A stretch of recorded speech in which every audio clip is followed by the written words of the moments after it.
Hello students, योगी education Gujarat YouTube channel में आपका स्वागत है। आज हम सीखेंगे कक्षा 8 का दिनांक 21/12/2024 को लिए जाने वाला सामयिक मूल्यांकन कसौटी का मॉडल पेपर। स्टूडेंट्स, ये जो एग्जाम है वहां पे जो चैप्टर लिए जाएंगे 1 और 2। फर्स्ट जो चैप्टर है एवं पत्र एवं डायरी, और सेकंड चैप्टर है कच्छ की सैर, यात्राबूत, हरेश ढोलकिया। तो स्टूडेंट्स, ये दो चैप्टर में से ही आपको प्रश्न पूछे जाएंगे। અને સ્ટુડન્ટ્સ ખાસ યાદ રાખજો, જે મુખ્યમંત્રી જ્ઞાન સાધના મેરિટ સ્કોલરશિપ પરીક્ષાની જે તારીખ જે છે 29/3/2025 ના દિને આ જ્ઞાન સાધનાની પરીક્ષા લેવામાં આવશે અને વિષય હિન્દીના વિષયમાં જે છે એ 5 ગુણ આવરી લેવામાં આવશે। તો જ્ઞાન સાધનાની જે પરીક્ષા 29/3/2025 ના તારીખે જે લેવામાં આવશે એમની સંપૂર્ણ તૈયારી આપણી યુટ્યુબ ચેનલ પર કરવામાં આવે છે। તો ચેનલને હજી પણ સબસ્ક્રાઇબ નથી કરી, સૌપ્રથમ ચેનલને સબસ્ક્રાઇબ કરી દો, વિડીયોને લાઈક પણ કરી દો। ટૂંક સમયમાં જ ઓનલાઈન ફોર્મ ભરવાની પણ તારીખ સ્ટાર્ટ થઈ જશે, તો ફટાફટ સ્ટુડન્ટ્સ તમારી મહેનતને પણ સ્ટાર્ટ કરી દો। તો હવે આપણે જોઈશું વિષય હિન્દીનું સંપૂર્ણ मॉडल पेपर। प्रश्न 1, विकल्प चुनकर प्रश्न के उत्तर लिखिए। फर्स्ट, पत्र लेखन में पता और तारीख किस ओर लिखनी चाहिए? दाईं ओर, बाईं ओर, मध्यम में, इनमें से कोई नहीं। तो सही आंसर है उत्तर बाईं ओर। व्यवसायिक पत्र लिखते समय किस अभिवादन का उपयोग करेंगे? महोदय, श्रीमान प्रबंधक, श्री, पूजनीय, ए या बी। तो सही आंसर है महोदय और श्रीमान प्रबंधक, यानी कि ए और बी। कार्यालय पत्र लिखते समय किस अभिवादन का उपयोग नहीं होगा? तो सही आंसर है चिरंजीव। प्रार्थना पत्र की समाप्ति में किस शब्दावली का उपयोग नहीं होगा? तो सही आंसर है शुभेच्छु। गुरु शिष्य को पत्र लिखते समय किस अभिवादन संबंधी शब्दों को लिखेंगे? तो सही आंसर है चिरंजीव। डायरी शब्द किस भाषा का है? फारसी, हिंदी, अंग्रेजी या उर्दू? तो सही आंसर है अंग्रेजी। कंडला क्या है? तो सही आंसर है कंडला क्या है? बंदरगाह है। नेक्स्ट, कच्छ की सैर पाठक के लेखक कौन है? हरेश ढोलकिया, सुदर्शन, प्रेमचंद, कोकिला पारेख? तो सही आंसर है हरेश ढोलकिया। कच्छ का रेगिस्तान अनूठा है, अनूठा यानी अनोखा है, क्योंकि? तो सही आंसर है रेगिस्तान जैसा कोई लक्षण नहीं दिखाई देता। कच्छ का प्रवेश द्वार किसे कह सकते हैं? तो सही आंसर है शामखियाली जो है उसको कच्छ का प्रवेश द्वार कह सकते हैं। गांधीधाम में पाकिस्तान से कौन सी प्रजा आकर स्थायी हुई है? तो सही आंसर है सिंधी। कच्छ में 72 जिनालय कहाँ है? तो सही आंसर है मांडवी। कच्छ के रेगिस्तान की झांकी? तो सही आंसर क्या है? लखपत के आगे मध्य कच्छ से होती है। यहाँ पे जो नेक्स्ट देखते हैं 13, कौन से पर्व पर लोग पद यात्रा करते हुए माता का मठ आते हैं? तो सही आंसर है नवरात्रि के पर्व पर लोग। नेक्स्ट, गुजरात में भूचाल कब आया था? तो सही आंसर है उसका जो साल है वो सन 2001 में जो भूचाल आया था। नेक्स्ट, काला डूंगर पहाड़ से रेगिस्तान की झांकी करना? तो ये क्या है? एक अनूठा अनुभव है। नेक्स्ट प्रश्न जो दिया गया है सेकंड, प्रश्न 2 देखते हैं अभी। निम्नलिखित प्रश्न के उत्तर 2-2 वाक्यों में दीजिए, एक या 2 वाक्यों में देना है आपको। तो सही देखते हैं अभी नेक्स्ट क्वेश्चन। आजकल पत्र किस किस माध्यम से एक दूसरे तक पहुंचते हैं? तो आजकल पत्र डाक, कुरियर, ईमेल के माध्यम से एक दूसरे तक पहुंचते हैं। नेक्स्ट देखते हैं, जिस क्षेत्र में आप रहते हैं वहां पिन यानी कि पोस्टल इंडेक्स नंबर कोड क्या है? तो स्टूडेंट्स ये जो आंसर है पिन कोड जिसे कहते हैं वो आप लोग को अपना जो गांव का है वो लिखना है। तो जिससे पिन कोड बोला जा सकता है पोस्टल इंडेक्स नंबर। तो आप लोग को अपने गांव का ये पिन कोड लिखना है। नेक्स्ट देखते हैं कच्छ के गांधीधाम नगर की क्या विशेषता है? तो गांधीधाम औद्योगिक कारखानों का नगर है। यहाँ सिंधी प्रजा पाकिस्तान से आकर बस गई है। नेक्स्ट देखते हैं भद्रेश्वर क्यों प्रसिद्ध है? तो भद्रेश्वर जैनों का अति प्राचीन यात्राधाम होने के कारण प्रसिद्ध है। यहाँ जैनों का 2500 साल पुराना संगमरमर से बना जिनालय है। नेक्स्ट देखते हैं अनेक दर्शनीय स्थानों के वैविध्य के कारण कच्छ को क्या कह सकते हैं? अनेक दर्शनीय स्थानों के कारण वैविध्य के कारण कच्छ को म्यूजियम संग्रहालय कह सकते हैं। तो यहाँ पे जो कच्छ को क्या कह सकते हैं? म्यूजियम यानी कि संग्रहालय कह सकते हैं। नेक्स्ट देखते हैं कच्छ की यात्रा कहां से आरंभ होती है? तो सही आंसर क्या है? कच्छ की यात्रा सामखियाली से आरंभ होती है। रापर से धोलावीरा पहुंचते किसका स्मरण हो जाता है? रापर से धोलावीरा पहुंचते ही हमारी प्राचीन संस्कृति मोहनजोदड़ो का स्मरण हो जाता है। औद्योगिक कारखानों का शहर किसे कहते हैं? औद्योगिक कारखानों का शहर किसे कहते हैं? गांधीधाम को औद्योगिक कारखानों का शहर कहते हैं। कंडला से दक्षिण की ओर कौन सा प्रसिद्ध जैन यात्रा धाम है? कंडला से दक्षिण की ओर भद्रेश्वर अति प्राचीन जैन यात्रा धाम है। नारायण सरोवर किस काल का माना जाता है? नारायण सरोवर रामायण काल का माना जाता है। तो स्टूडेंट्स ये जो हिंदी का जो मॉडल पेपर है वो एग्जाम में उसमें से ही क्वेश्चन भी आएंगे। तो चैनल को मेरी अभी भी आपने सब्सक्राइब नहीं किया है तो सबसे पहले आप मेरी चैनल को सब्सक्राइब कर दीजिए और ये जो हिंदी का जो वीडियो है उसको लाइक भी कर दीजिए और अपने दोस्तों को भी जो चैनल है उसको शेयर कर दीजिए। नेक्स्ट देखते हैं अभी क्वेश्चन जो 3 है। नीचे दिए गए प्रश्नों के उत्तर लिखिए। फर्स्ट डायरी लेखन की विशेषताएं लिखिए। तो स्टूडेंट्स आप इस क्वेश्चन को स्क्रीनशॉट भी ले सकते हैं, यहाँ पे पूरा आंसर दिया गया है।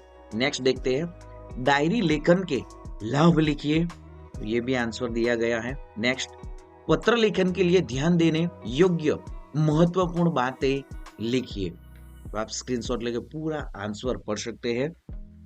कच्छ में स्थित धार्मिक स्थल के नाम लिखिए। तो कच्छ में जो धार्मिक स्थल है भद्रेश्वर, नारायण सरोवर, लखपत तथा हाजापीरी ये कच्छ के मुख्य धार्मिक स्थल है। भद्रेश्वर प्राचीन जैन यात्रा धाम है। यहाँ संगमरमर से बना 2500 साल पुराना जिनालय भूकंप से खंडित हो गया था। अब आधुनिक ढंग से उसका पुनर्निर्माण किया जा रहा है। नारायण सरोवर पौराणिक धार्मिक स्थान है। यहाँ रामायण काल का माना जाता है। लखपत में सिखों का गुरुद्वार है। हाजीपीर मुसलमानों का पवित्र स्थान है। ये सारे जो है वो कच्छ के धार्मिक स्थल है। स्टूडेंट्स आपने भी कच्छ की शेयर की हो तो आप भी कमेंट कर सकते हैं कि हाँ मैंने कच्छ की शेयर की है। तो आप लोग को ये जो क्वेश्चन जो पूछा जाएगा आप सही से आंसर भी आप लिख पाएंगे। ठीक है, नेक्स्ट देखते हैं क्वेश्चन कच्छ के 3 बड़े शहर के बारे में लिखिए। तो मांडवी, भुज और मुंद्रा जो है ये कच्छ के 3 बड़े शहर है। मांडवी अत्यंत सुंदर बंदरगाह है। यह बड़ा प्राचीन नगर है। यहाँ पे राजमहल, पवन चक्किया तथा समुद्र तट दर्शनीय है। भुज वैभवशाली नगर है। यहाँ आईना महल, प्राग महल, हिल गार्डन, स्वामीनारायण मंदिर, तालाब है, भुजिया पहाड़ आदि दर्शनीय स्थान है।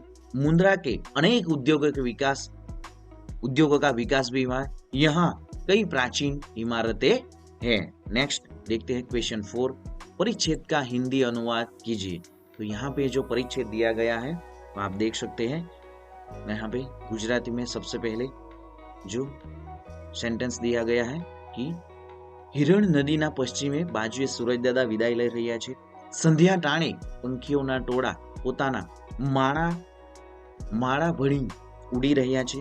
ભેંસોનું ખાડું અને ગાયોના ધણ પોતાના માલિકના ઘર ભણી વળી રહ્યા છે. ત્યારે ઝરમર ઝરમર વર્ષાની શરૂઆત થઈ. સૌ અસહ્ય ગરમીથી પીડામાંથી મુક્તિનો આનંદ લઈ રહ્યા હતા. માત્ર માનવ જ નહીં, પશુ પક્ષી અને જીવજંતુ પણ शांत अनुभववा लाग्या. तो अब हम लोग देखेंगे जो ये गुजराती का जो सेंटेंस है उसको हिंदी में ट्रांसलेट. तो हिरण नदी के पश्चिम की तरफ सूरज दादा विदा ले रहे हैं. संध्या के समय पक्षी की टोलियां अपने घोंसलों की ओर उड़ रही है. भैंसों का झुंड और गायों का समूह अपने मालिक के घर की ओर लौट रहा है. उस समय रिमझिम वर्षा शुरू हुई है. लोग असह्य गर्मी के पीड़ा से मुक्ति का आनंद ले रहे थे. केवल मनुष्य ही नहीं, पशु पक्षी और जीव जंतु भी शांति का अनुभव करने लगे. नेक्स्ट यहाँ पे और भी सारे जो गुजराती से हिंदी ट्रांसलेट जो सेंटेंस दिए गए हैं, तो आप सभी का स्टूडेंट्स अपनी नोटबुक में भी लिख दे. और देखते हैं जो प्रजापति ने कहा देवता ही श्रेष्ठ है क्योंकि उन्होंने सहकार की भावना से काम किया. खुद भी खाओ और दूसरों को भी खिलाओ, यह उनकी विशेषता थी. उन्होंने अपने समझदारी दिखाई. वे सामने बैठे रहे और एक दूसरे के मुंह में लड्डू डालते रहे. और नेक्स्ट फोर्थ भी सेंटेंस दिया गया है जो आप पूरा जो ये पढ़ सकते हो अपनी नोटबुक में भी लिख दो. नेक्स्ट देखते हैं क्वेश्चन 5. समानार्थी शब्दों का अर्थ देकर वाक्यों में प्रयोग कीजिए. कंचन यानी कि सोना. वाक्य है सास ने बहू को कंचन के कंगन दिए. भुजंग यानी कि शाप. भुजंग को देखकर ही लोग डर जाते हैं. अनूठा यानी कि अनोखा, विशिष्ट. हर व्यक्ति की पहचान उसके अनूठे गुणों से होती है. रेगिस्तान यानी कि मरुभूमि. रेगिस्तान की रेत पर बने पैरों के निशान जल्दी मिट जाते हैं. मजार यानी कि दरगाह. श्रद्धालु मजार पर चादर चढ़ाकर दुआ मांगते हैं. नेक्स्ट देखते हैं निम्नलिखित वाक्यों में से अव्यय छाट कर उसका भेद लिखिए. राम के साथ लक्ष्मण भी वन में गए, तो भी जो अव्यय है. नेक्स्ट देखते हैं नीरव देविका और मीना गांधीनगर गए और अरे क्या बात करते हो. अरे नेक्स्ट वह निर्धन है फिर भी उदार है, भी अरे इसे मत उठाओ, तो इसमें भी अरे शब्द है. नेक्स्ट लड़का आया और तुरंत वापस चला गया और बस तुरंत चल पड़ी. तुरंत मेरे घर के सामने मंदिर है. सामने काजल स्कूल नहीं आई क्योंकि वह बीमार है. क्योंकि नेक्स्ट यहाँ पे आप लोग पूरे जो सेंटेंस वो पढ़ सकते हैं, उसका आंसर भी दिया गया है. अचानक पानी बरसने लगा, तो अचानक. जय और विजय दिव्या के भाई है और वे पेड़ के नीचे खड़े थे कि विमान धीरे धीरे उतरा. धीरे धीरे लड़का चाचा के साथ आया. साथ पंकज बहुत बोलता है. बहुत. नेक्स्ट देखते हैं क्वेश्चन 6. परिच्छेद को पढ़कर प्रश्न के उत्तर लिखिए. तो यहाँ पे जो परिच्छेद दिया गया है, सफलता की पहली कुंजी श्रम है. इसके बिना सफलता का स्वाद कभी नहीं चखा जा सकता है. जिंदगी में आगे बढ़ना ही, सुख सुविधा में रहना है, एक मुकाम हासिल करना है तो इंसान को श्रम करना होता है. भगवान ने श्रम करने का गुण मनुष्य के साथ साथ सभी जीव जंतु को भी दिया है. पक्षी को भी सुबह उठकर अपने खाने पीने का इंतजाम करने के लिए बाहर जाना पड़ता है. उसे बड़े होते ही उड़ना सिखाया जाता है ताकि वह अपना पालन पोषण खुद कर सके.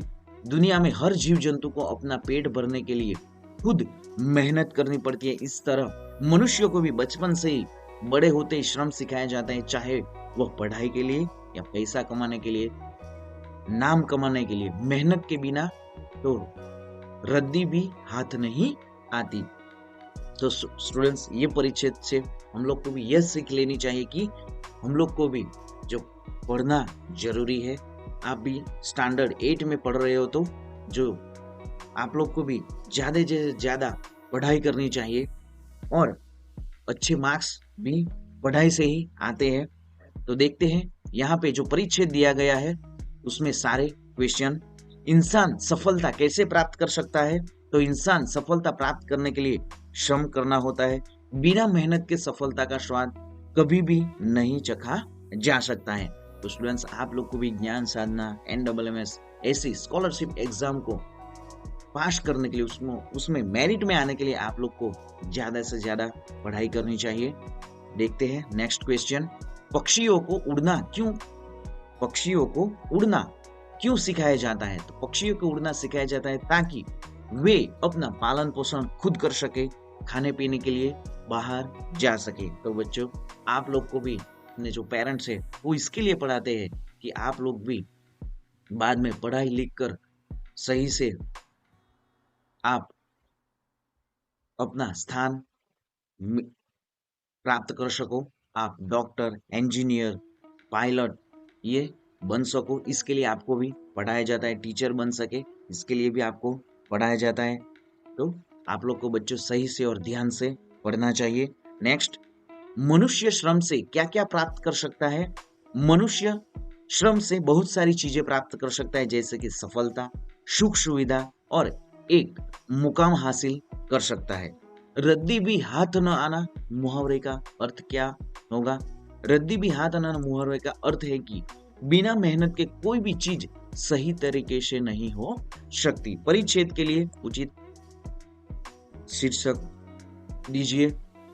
तो परिच्छेद का जो शीर्षक रहेगा, सफलता की पहली कुंजी। नेक्स्ट देखते हैं क्वेश्चन 7। अपने मित्र को निबंध लेखन प्रतियोगिता में प्रथम आने पर बधाई पत्र लिखिए। तो यहाँ पे पत्र दिया गया है पूरा। स्टूडेंट्स, आप स्क्रीनशॉट लेकर अपनी नोटबुक में भी लिख दीजिए। स्वास्थ्य अधिकारी को गंदगी के बारे में शिकायती पत्र लिखिए। तो यहाँ पे भी सारा जो पत्र दिया गया है। नेक्स्ट देखते हैं, निम्नलिखित रूपरेखा के आधार पर कहानी लिखकर उसे उचित शीर्षक दीजिए। तो यहाँ पे आप लोग को पूरी कहानी लिखनी है। यहाँ पे ये अपना जो मॉडल पेपर है उसमें सारा स्टूडेंट्स आंसर के साथ दिया गया है। ये पूरा मॉडल पेपर पाने के लिए आप लोग को टेलीग्राम जो है ज्वाइन करना होगा। टेलीग्राम में सारी PDF जो है आपको फ्री में मिल भी जाएंगी। तो स्टूडेंट, चैनल को अभी भी सब्सक्राइब नहीं किया है तो सबसे पहले चैनल को सब्सक्राइब कर दीजिए, वीडियो को लाइक कर दीजिए और अपनी चैनल पे स्टूडेंट्स स्टैंडर्ड 3 से लेके 8 तक जो एग्जाम आती है, फर्स्ट एग्जाम का भी पूरा जो वीडियो डाल दिया था। नेक्स्ट अभी जो स्कॉलरशिप एग्जाम है ज्ञान साधना NSSS, उसकी भी सारी तैयारी अपने जो YouTube चैनल में की जाती है। तो चैनल को सब्सक्राइब कर दीजिए, अपने दोस्तों को भी चैनल की लिंक जो है शेयर कर दीजिए। तो नेक्स्ट वीडियो में मिलेंगे स्टूडेंट्स न्यू थॉट के साथ। जय हिंद स्टूडेंट्स, वंदे मातरम।